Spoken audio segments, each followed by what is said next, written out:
I mean, when people tell you, he's got Boise, he's got, Washington State, he's got Arizona State, you can never win this battle. If you believe that, you'll never win it.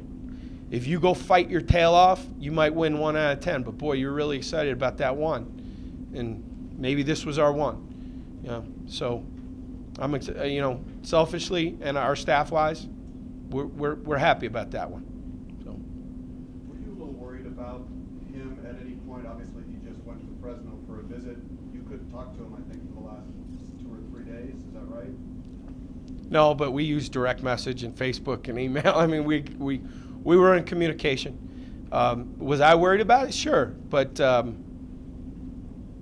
if we had felt like at any point we were out of it, if we got that vibe, if we got that feedback, we would have walked away. I mean, we weren't just hanging around to hang around. We got the sense that we were right in the thick of it because, and I enjoy the kid. I mean, he has fun on Twitter and he enjoyed the recruiting process, but I like him. And he does, in my opinion, have his head screwed on straight. He was just having fun with the process. And that's okay, that's his right. And I enjoyed him very much when he was here on our visit. Although he walked into our, I will say this, I will tease him a little bit. He walked into our visit with a San Jose State sweatshirt on. The first time I met him, he was wearing a San Jose sweatshirt on. So we made him turn it inside out while he was in the building. But, we felt like we were in it all the way to the end. We felt like there was a connection there with him, and clearly our instincts were correct, and we're excited about it. So the rule then is you cannot have verbal? No, we can talk to him during as long as it's a contact period. If he's on another campus, we can still talk to him. Out of respect, I don't do that. I'll send him a message through Facebook or a direct message on Twitter, which is legal. But that never stops other schools from calling our kids when they're on our campus. Trust me. There is, if there's one thing I'm learning as a head coach, as an aside here, people ask about what lessons do you learn as a young head coach. I learned that people you think are your friends will show their true colors when recruiting's involved. Because I have some very close friends that did some backhanded stuff. So you learn.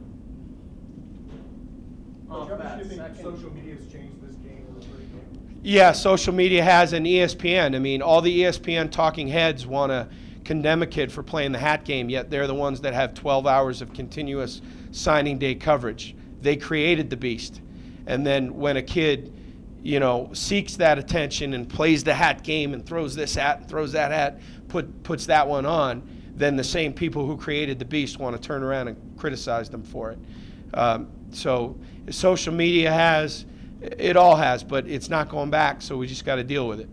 But I do find it a little bit hypocritical about how the people who base, there are websites dedicated to this stuff year round, yet when an 18-year-old doesn't handle it the right way, well, that's why they're 18. They want to turn around and then criticize the kid. I don't think that's fair.